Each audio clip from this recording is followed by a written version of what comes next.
All right, I might just make one more short video here. We live in a very profiteering age, very disgustingly profiteering, and in particular in food and nutrition.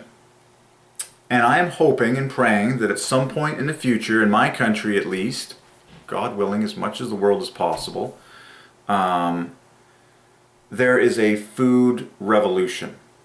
Like an actual legal constitutionally backed like revolution in food. We don't have any good food education in our schools whatsoever. And but it's just disgusting how much profiteering there is in food right now.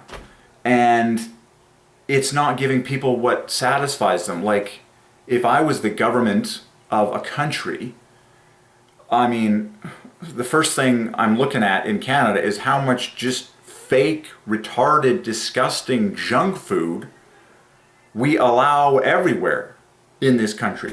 Like, it is gross. Like, how can your people be beautiful and glorious if they are surrounded by all of this ridiculous, unsatisfying, tempting garbage? Like, it's really the stupidest thing you can imagine. And for hundreds of years, this kind of temptation and phony food did not exist. Like, we just didn't have all this machinery and processing junk.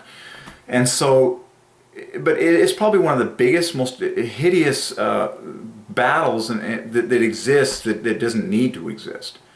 You're like, no, we are well aware that this stuff is trash for the human body. Why don't we start outlawing this filth and just removing it from people's grasp?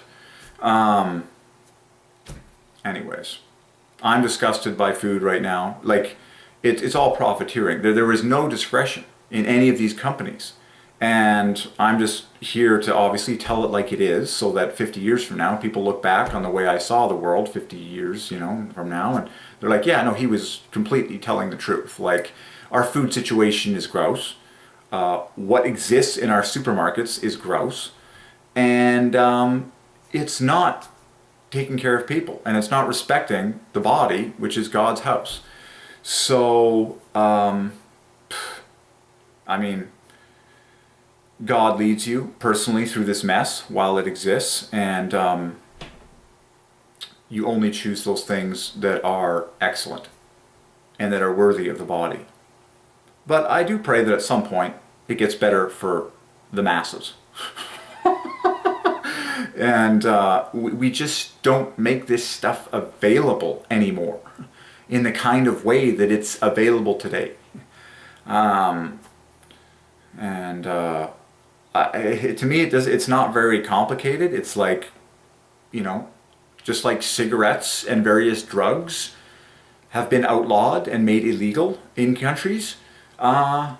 You can do that for a lot of these fake foods that are just completely nasty and insane compared to what we can consume. Anywho, I'm a big stickler on good nutrition, and I just hope more and more. It's all education. It's all an awakening. People get filled with the Spirit of God, and they start making proper choices. How do you kill a beast? Well, you starve it. You stop purchasing their products. You stop frequenting their stores. Anywho,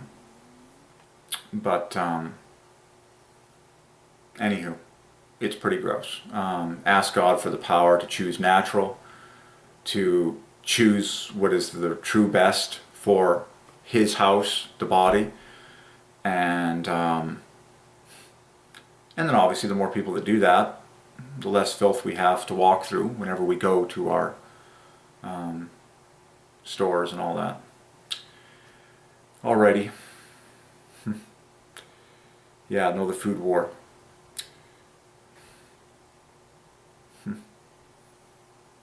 Who knows? Who knows how many people? Who knows how much better it may or may not get? But it's definitely one thing that the Christian does is say no to many, many, many things, and that for the best of you.